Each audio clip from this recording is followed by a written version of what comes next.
First question is 8 years ago the age of father was 11 years more than twice his son's age. After how many years from now will be the twice of his son's age? तो इस तरह के sums में क्या करना होता है, मान लो फादर की एज क्या है, एफ है, और सन की एज क्या है, एस है। कितने साल पहले दिया हुआ है, 8 साल पहले। तो 8 साल में 8 इसमें से सब्ट्रैक्ट कर दो और 8 इसमें से सब्ट्रैक्ट कर दो। फिर क्या कह रहा है, was 11 years more than twice his son's age, यानी कि जो उसके सन की एज थी, सन की एज क्या होगी, इसकी ट्वाइस, और 11 ईयर्स मोर यानी कि प्लस 11। इस तरह से हमारी ये इक्वेशन बन जाएगी। ऑब्वियस सी बात है, 8 साल पहले फादर की जो एज है वो क्या थी, सन की एज से डबल, और उसमें 11 ज़्यादा थी। तो हमने इस तरह से इक्वेशन बना ली। ये हमारी पहली इक्वेशन बन जाएगी। इसको सोल्व कर लो, क्या आएगा, f minus 8 equal to 2s minus 16 plus 11। तो यहाँ से क्या आ जाएगा, f इक्वल टू 2s, और ये हो जाएगा माइनस के 16 प्लस के 11 और प्लस के 8। तो यहाँ से हो गया f equal to 2s plus 3। देखो ये 19 हो गए हैं और ये माइनस के 16 हो गए हैं, तो ये हो गया 2s प्लस 3। अब वो क्या पूछ रहा है आपसे, ये तो पहली इक्वेशन होगी आपकी, दिस इज इक्वेशन नंबर 1।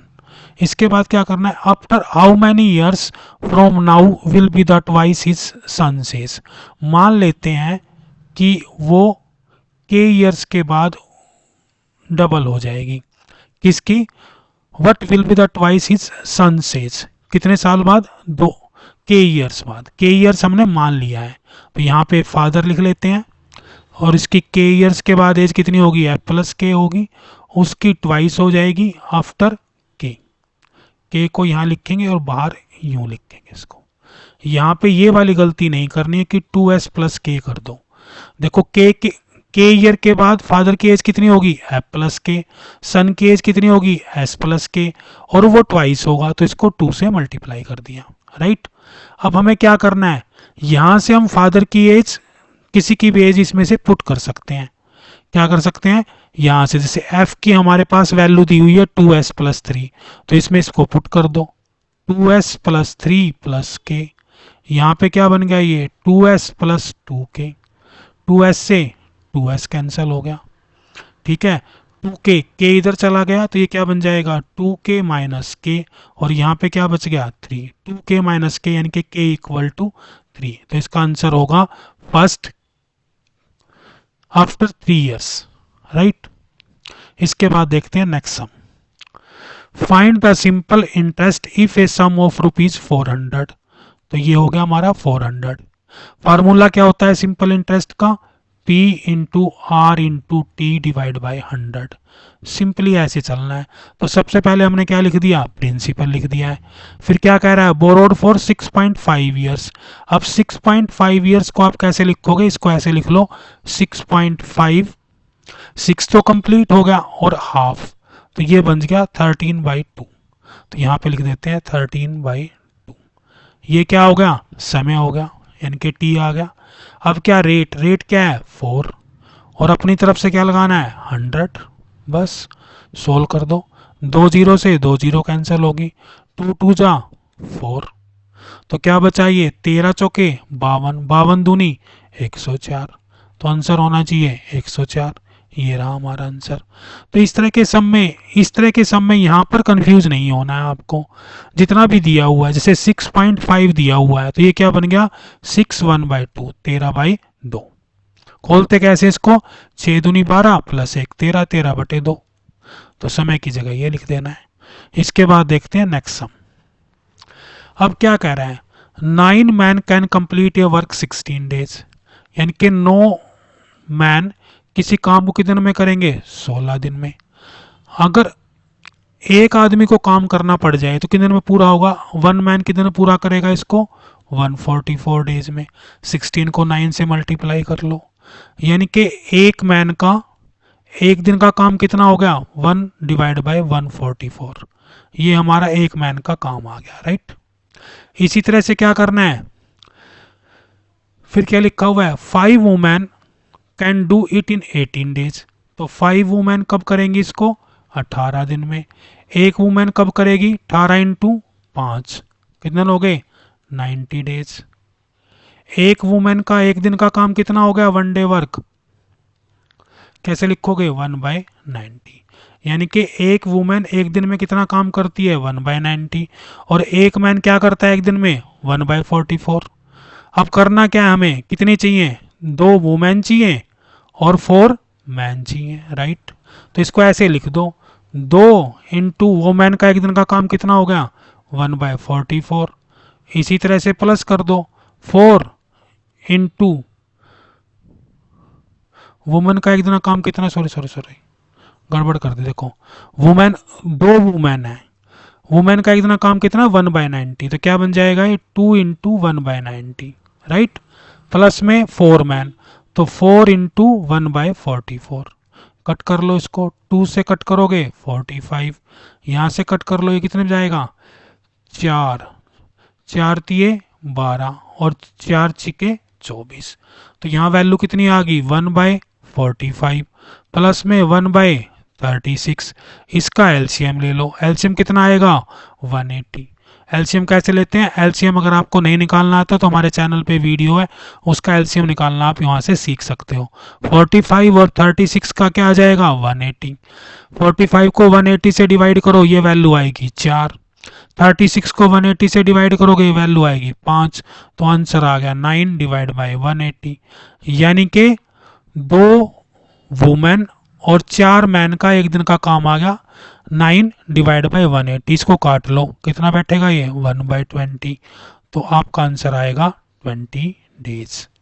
तो वो 20 डेज में इसको कंप्लीट कर देंगे, राइट। इसके बाद नेक्स्ट क्वेश्चन देखते हैं।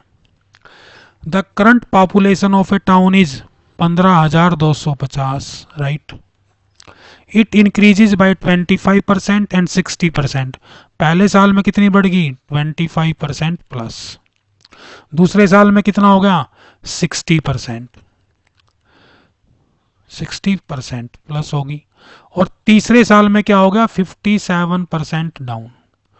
आपको क्या करना चाहिए, इसको 25% नहीं बढ़ाना है। आप एक एग्जांपल ले लो कि लेट पॉपुलेशन 100। अब 100 पे 25% बढ़ाओ तो क्या होगा, 100 प्लस 25 कितनी होगी, 125। कब, फर्स्ट ईयर के बाद। अब क्या कह रहे हैं, 125 और कितनी बढ़ गई है, 60%। 60% बढ़ा दो किस पे, 125 पे। कैसे होगा ये, देखो 125 प्लस किसी का 60% कैसे निकालोगे, 60 डिवाइड बाय 125 इंटू में 100। अब इसको काट लो, कैसे काटोगे, कितनी वैल्यू आएगी, सॉरी यहाँ पे देखो गड़बड़ कर दिया मैंने,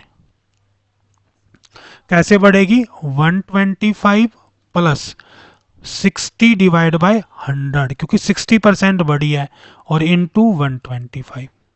इसको काटो, 0 से 0 कट गई है, ये कितना आ गया 5, ये कितना आ गया 3। 5 को इससे काटेंगे तो क्या बन गया 25, ये कितना बन गया 25 इंटू 3 75। 125 और 75 कितना हो गया 200। यानी कि फर्स्ट ईयर के बाद कितनी हुई 125, सेकेंड ईयर के बाद कितनी हुई 200। अब थर्ड ईयर के बाद देखो, थर्ड ईयर में क्या हुआ, 200 तो उसकी होगी और फिर माइनस होगी कितनी 57%। इसी तरह जैसे प्लस किया था वैसे माइनस कर दो, तो कितना बन जाएगा 200 और 57%, यानी कि 57/100 इंटू में 200। तो ये देखो 2 0 से 2 0 कट गई, तो ये क्या बन गया, इसको मल्टीप्लाई करके लिख दो, 200 माइनस 114, तो ये क्या बच गया 86। कहने का मतलब क्या हुआ, अगर आपकी पॉपुलेशन 100 थी तो 3 साल के बाद कितनी रहेगी 86।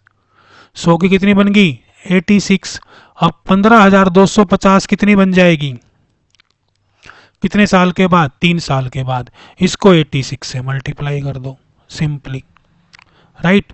इसको मल्टीप्लाई करोगे तो आएगा 13,115,00। पीछे की 2 0 हटा दो, तो लास्ट आंसर क्या बच गया, दिस वन।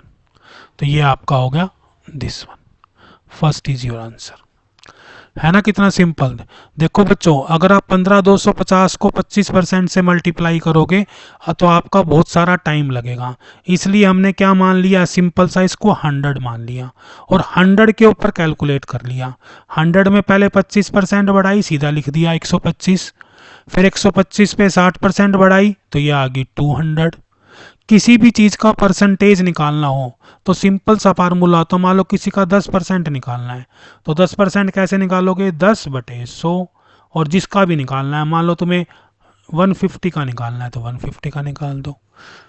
क्या करना है, परसेंटेज डिवाइड बाय 100 इंटू जिसका आपको निकालना है, तो ये 200 होगी। अगर मान लो डिक्रीज हो रही है तो 57% जैसे डिक्रीज है तो 200 यूं की यूं, और 57/100 इंटू में 200। तो यहाँ से हमने क्या कर दिया, कैलकुलेट कर लिया, तो क्या बच गई 86। यानी कि सीधी सी बात है, 100 अगर 100 मेंबर होते तो बचते कितने, 86। राइट। अब क्या कर लिया, 86 निकालना है तो सीधा मल्टीप्लाई कर दो इसको और लास्ट की 2 जीरो हटा दो 100 के नाम की। ठीक है। किसी चीज़ का 86% कैसे निकालोगे, जैसे मैंने अभी फार्मूला बताया, कैसे निकालोगे, 86 डिवाइड बाय 100। किसकी निकालनी है, 15,250। राइट। अब क्या करना है, एक जीरो से एक जीरो काट दो और इसको कैलकुलेट करोगे तो यही वैल्यू आपके पास आएगी। इस तरह से हमारे टोटल ये 5 सब कंप्लीट होते हैं मैथमेटिक्स के।